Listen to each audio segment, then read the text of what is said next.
2024 లేదా 25లో డిగ్రీ లేదా బీటెక్ చదివారా? సాఫ్ట్వేర్ జాబ్ కోసం ఎదురు చూస్తున్నారా? అయితే కోడ్ జ్ఞాన్ 100 డేస్ కోర్సులో చేరండి, జాబ్ సాధించండి. నమస్తే ప్రసన్న గారు. నమస్తే. ఇండివిజువాలిటీ ఈ మధ్య కాలంలో పేరెంట్స్ని మనం కలిసినప్పుడు, వాళ్ళతో ఇంటరాక్ట్ అయినప్పుడు, మా పిల్లలకి 10 ఏళ్ళు 15 ఏళ్ళు వచ్చాయి, బట్ ఇంకా డిపెండెన్సీలోనే ఉన్నారండి అని ఎక్కువగా మనం ఆ కంప్లైంట్ని వింటూ ఉన్నాం. పిల్లలకి ఇండివిజువాలిటీని ఏ ఏజ్ నుంచి పేరెంట్స్ పరిచయం చేయాలి అంటారు?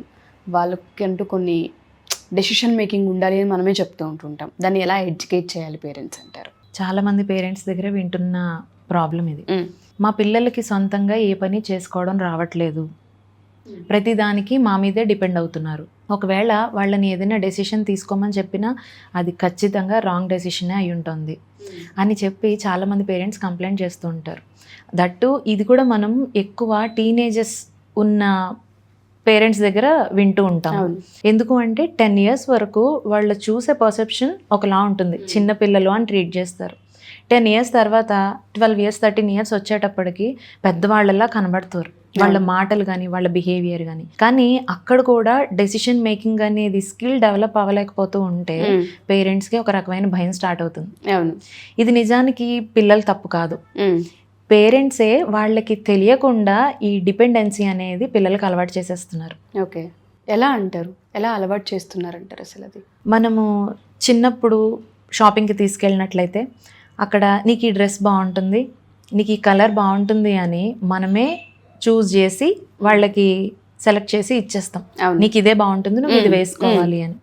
తినేటప్పుడు కూడా ఇది తినాలి, నెక్స్ట్ ఇది తినాలి అని చెప్తాం. అక్కడే స్టార్ట్ అవుతుంది డిపెండెన్సీ అనేది.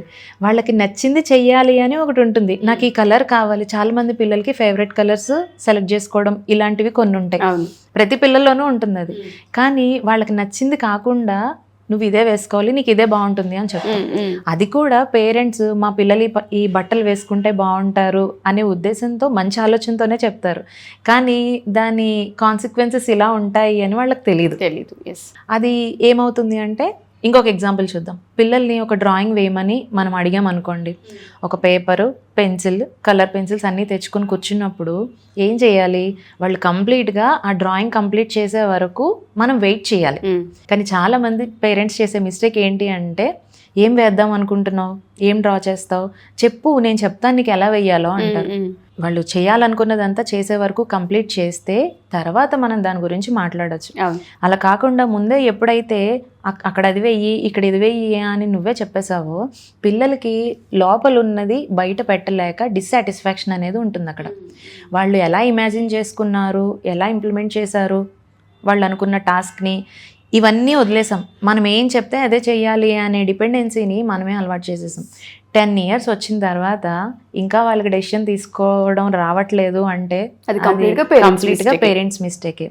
మీరు అన్నట్టుగానే సో డెసిషన్ మేకింగ్ అనేది కొన్నిసార్లు వాళ్ళకంటూ ఏ ఐడియా ఉందో దాన్ని ఇంప్లిమెంట్ చేసే వరకన్నా జస్ట్ మనం ఆగగలగాలి.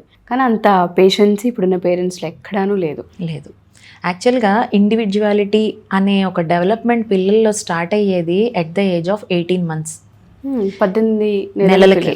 1.5 yearకి ఇండివిజువాలిటీ అనేది స్టార్ట్ అయిపోతుంది. కానీ పేరెంట్స్గా మనం ఇది గుర్తించడంలో ఫెయిల్ అవుతూ ఉంటాం. ఇది మనకి ఎప్పుడు అర్థమవుతుంది అంటే, వాళ్ళతో మనం కాన్వర్సేషన్ నడిపినప్పుడు అర్థమవుతుంది. అసలు వాళ్ళు ఎలా చూస్తున్నారు, ఒక విషయాన్ని ఎంతవరకు గ్రహిస్తున్నారు, ఎలా అర్థం చేసుకుంటున్నారు, ఎలా బయటకు ఎగ్జిబిట్ చేస్తున్నారు, చూసిన బిహేవియర్ అయినా ఏదైనా ఒక విషయాన్ని ఎలా గ్రహిస్తున్నారు అనేది వాళ్ళతో ఎప్పుడైతే కాన్వర్జేషన్ మనం బిల్డ్ చేసుకుంటామో అప్పుడే అర్థమవుతుంది. కానీ ఇప్పుడు ఎవరికి అంత టైం లేదు. గబగబా అన్నం తినేయాలి, గబగబా రెడీ అయిపోవాలి, స్కూల్కి పంపించేయాలి, మనం పనులు చూసుకోవాలి. ఇది కంప్లీట్గా రాంగ్. కాన్వర్జేషన్ ఎప్పుడైతే లేదో, కమ్యూనికేషన్ పేరెంట్స్కి పిల్లలకి ఎప్పుడైతే లేదో, పిల్లల్లో ఉన్న స్కిల్స్ని ఐడెంటిఫై చేయడంలో పేరెంట్స్ ఫెయిల్ అవుతున్నారు ఫస్ట్. అసలు ఏం చేయాలి? అన్నం తిందాం రా అని పిలిచినప్పుడు గబగబా తినిపించేసి నెక్స్ట్ ఇది తినాలి అయిపోయింది వెళ్ళి పడుకో, ఇదే చెప్తున్నారు. అసలు ఏం తింటున్నారు, అసలు తినే పదార్థం టేస్ట్ ఎలా ఉంది, ఇవన్నీ కూడా వాళ్ళకి తెలియట్లేదు. తినిపించేటప్పుడు మనం ఇప్పుడు అన్నం తిందామా, అమ్మ నీకు అన్నం తినిపిస్తుంది, మనం ఒక కొత్త వెజిటబుల్, ఒక కొత్త రెసిపీని ఈరోజు నీకు ఇంట్రడ్యూస్ చేస్తాను అనే ఒక ఎగ్జైట్మెంట్ని క్రియేట్ చేయాల్సింది పేరెంట్. అంతేకాకుండా వాళ్ళకి డ్రెస్ చేంజ్ చేసినప్పుడు, బాత్ చేయించేటప్పుడు, నేను నీకు ఇప్పుడు బాత్ చేయించినా, నేను నీకు ఇప్పుడు డ్రెస్ చేంజ్ చేయించినా అని సరదాగా వాళ్ళతో మాట్లాడుతూ ఒక పర్మిషన్ లాగా మనం ఎప్పుడైతే అడుగుతామో, ఓకే నాకు కూడా డెసిషన్ తీసుకునే రైట్ ఉంది, ఎయిదర్ ఎస్ ఆర్ నో చెప్పగలిగే రైట్ నాకు ఉంది, నా ఒపీనియన్ మీద అవతల వాళ్ళకి కొంచెం వెయిట్ ఉంది, సో నేను చెప్పచ్చు, నా ఒపీనియన్ని చెప్పచ్చు అనే ఇండివిజువాలిటీని కూడా ఆ స్పేస్ని క్రియేట్ చేసిన వాళ్ళం అవుతాము. పిల్లల యొక్క ఒపీనియన్ని చెప్పడానికి వాళ్ళకి ఒక ఛాన్స్ దొరుకుతుంది అక్కడ. ఎప్పుడైతే మనం ఇలా మాట్లాడుతూ ఇంటరాక్షన్ నడిపిస్తూ ఉంటామో అక్కడ బోనస్ ఏంటి అంటే ఎమోషనల్ కనెక్షన్ అనేది ఫామ్ అవుతుంది. అది మనం స్పెసిఫిక్గా ఒక పర్టిక్యులర్గా కూర్చోబెట్టి నేర్పించేదైతే కాదు, ఇలా జనరల్ కాన్వర్జేషన్లోనే బిల్డ్ అవుతుంది. ఓకే, మనం ఎప్పుడైతే ఆ స్పేస్ని, ఆ కమ్యూనికేషన్ని, ఆ ఫ్రీడమ్ని పిల్లల దగ్గర మనం ఇస్తూ ఉంటామో, పేరెంట్స్తో మనం ఏమైనా చెప్పచ్చు, మన ఒపీనియన్, మనం ఏమైనా మాట్లాడచ్చు, మన లోపల అనుకున్నవి పేరెంట్స్కి ఓపెన్గా చెప్పచ్చు అనే ఒపీనియన్ వాళ్ళకి క్రియేట్ అవుతుంది. ఆ సిగ్నల్ వెళ్తుంది ఇండైరెక్ట్గానే వెళ్తుంది అది. అండ్ ఇప్పుడు స్నానం చేయించి చాలా మంది పిల్లల్ని పేరెంట్స్ అలా బయటకు వదిలేస్తూ ఉంటారు, కనీసం టవల్ కూడా కట్టకుండా అక్కడే వదిలేసి ఇంకా లివింగ్ రూమ్ లో ఎవరు ఉన్నారు అనేది కూడా చూసుకోరు. ఫస్ట్ ఆ బాత్రూమ్ క్లీన్ అవ్వాలి, అది క్లీన్ చేసుకోవాలి. పిల్లలు వెళ్ళి ఇంకా లివింగ్ రూమ్ అంతా తిరిగేస్తారు, అక్కడ ఎవరున్నారు ఇది అనేది ఉండదు. ఫస్ట్ పేరెంట్స్ స్నానం చేయించి పిల్లల్ని పంపించేటప్పుడు నువ్వు అక్కడే డ్రెస్ వేసుకొని బయటికి వెళ్ళాలి. ఇది 5 years క్రాస్ అయిన తర్వాత ఖచ్చితంగా పిల్లలకి నేర్పించాల్సింది. అండ్ దట్టు వాళ్ళ యొక్క ఇన్నర్స్ని వాళ్ళే క్లీన్ చేసుకోమని చెప్పాలి, వాష్ చేసుకోమని చెప్పాలి. అది కూడా వాళ్ళకి వాళ్ళ యొక్క రెస్పాన్సిబిలిటీ అనేది మనం నేర్పించడమే. 5 years దాటిన తర్వాత మంచిగా చేస్తాడో, అది క్లీన్గా చేస్తారో లేదో అనవసరం, అది మనకి పేరెంట్గా నీకు సాటిస్ఫాక్షన్ లేకపోతే మళ్ళీ నువ్వు వాష్ చేసుకో. బట్ అక్కడ వాళ్ళకి అది నేర్పించాము అంటే ఖచ్చితంగా వాళ్ళ రెస్పాన్సిబిలిటీ వాళ్ళకి చెప్పినట్టు అవుతుంది, తెలుస్తుంది ఖచ్చితంగా. ఒక 2-3 years అయ్యేటప్పటికి రెగ్యులర్గా అది ఎప్పుడైతే వాళ్ళు అలవాటు చేసుకుంటారో తర్వాత మనం వాళ్ళకి చెప్పక్కర్లేదు. ప్యూబర్టీ ఏజ్కి అటెండ్ అయినప్పుడు వాళ్ళకి మనం ఇలాంటి చిన్న చిన్నవి ముందే నేర్పించి ఉంటాం కాబట్టి వాళ్ళకి చాలా అవగాహన వస్తుంది.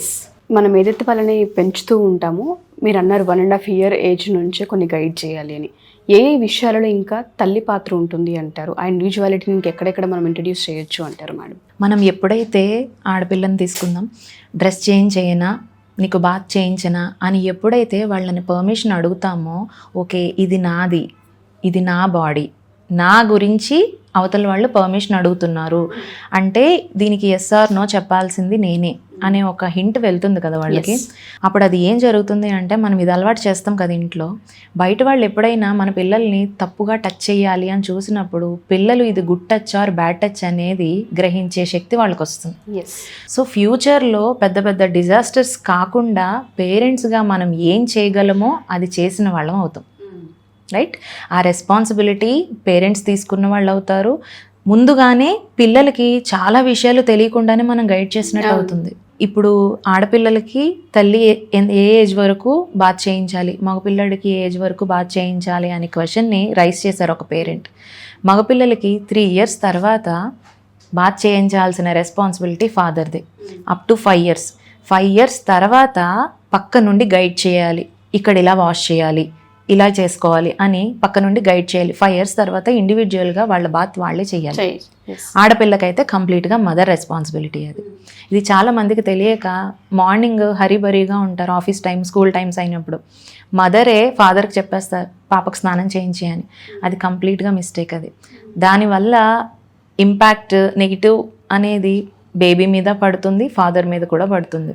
సో ఎవరి రెస్పాన్సిబిలిటీ వాళ్ళు చేయడమే కరెక్ట్. ఫాదర్ కూడా అబ్బాయి రెస్పాన్సిబిలిటీ కంప్లీట్గా ఇవ్వడం జరుగుతుంది. ఏ పిల్లలైతే ఫాదర్ గైడెన్స్లో, మగపిల్లలు ఎస్పెషల్లీ మగపిల్లలు ఫాదర్ గైడెన్స్లో వెళ్తారో వాళ్ళ లైఫ్ చాలా బాగుంటుంది. ఫాదరే రోల్ మోడల్ మగపిల్లడికి, అది ఏ విషయంలోనైనా. అది 3 years నుంచి 2 years నుంచి కూడా పిల్లలు ప్రతిదీ అబ్జర్వ్ చేస్తారు. సో పేరెంట్స్ కూడా ఎవరి రెస్పాన్సిబిలిటీస్ని వాళ్ళు తీసుకోవాలి, అదే రెస్పాన్సిబిలిటీస్ని పిల్లలకి కూడా గైడ్ చేయాల్సిన అవసరం ఉంటుంది. ఏది మంచి ఏది చెడు కూడా తెలియట్లేదు అని చెప్తూ ఉంటారు. అలాంటి వాళ్ళకి కౌన్సిలింగ్ కావాలి అనుకున్నా, మనం గైడెన్స్ ఇవ్వాలి అనుకున్నా మనం తీసుకునే అవకాశం ఉంటుంది అంటారా? డెఫినెట్గా ఉంటుంది. ఇలాగే పేరెంటల్ కౌన్సిలింగ్కి చాలామంది వస్తారు. పిల్లల్లో ఇష్యూస్ లేకపోయినప్పటికీ కూడా ఇప్పుడు మీరు చెప్పినట్టు మా పిల్లలకి డిపెండెన్సీ అనేది బాగా అలవాటైపోయింది, డెసిషన్ మేకింగ్ అనేవి పిల్లలు తీసుకోలేకపోతున్నారు అనేది మేము కొన్ని లైఫ్ స్కిల్స్ ఉంటాయి, ఒక 10 life skills, important life skills మనం లైఫ్లో చాలా నేర్చుకుంటాం, కానీ అవసరమైనవి నేర్చుకోం. అవి మనం రెగ్యులర్గా చేసే పనులే, కాకపోతే అది మనకి స్కిల్ అని మనం గుర్తించం. అవి ఖచ్చితంగా లైఫ్లో అవసరమైన స్కిల్స్, అలాంటి ఒక 10 స్కిల్స్ ఉంటాయి. అవి నేర్చుకోవడం కోసం పిల్లల్ని టీనేజ్కి వచ్చిన తర్వాత మా దగ్గర కౌన్సిలింగ్కి పంపిస్తూ ఉంటారు పేరెంట్స్.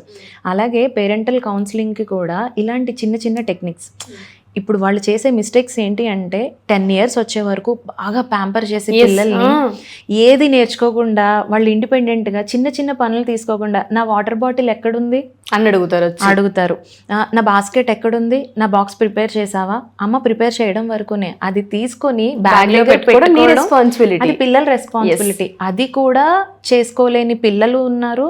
అక్కడి వరకు పిల్లల్ని తీసుకొచ్చేసి 10 years తర్వాత మా పిల్లలకి ఇండివిజువాలిటీ లేదు అని పేరెంట్స్ బాధపడుతున్నారు.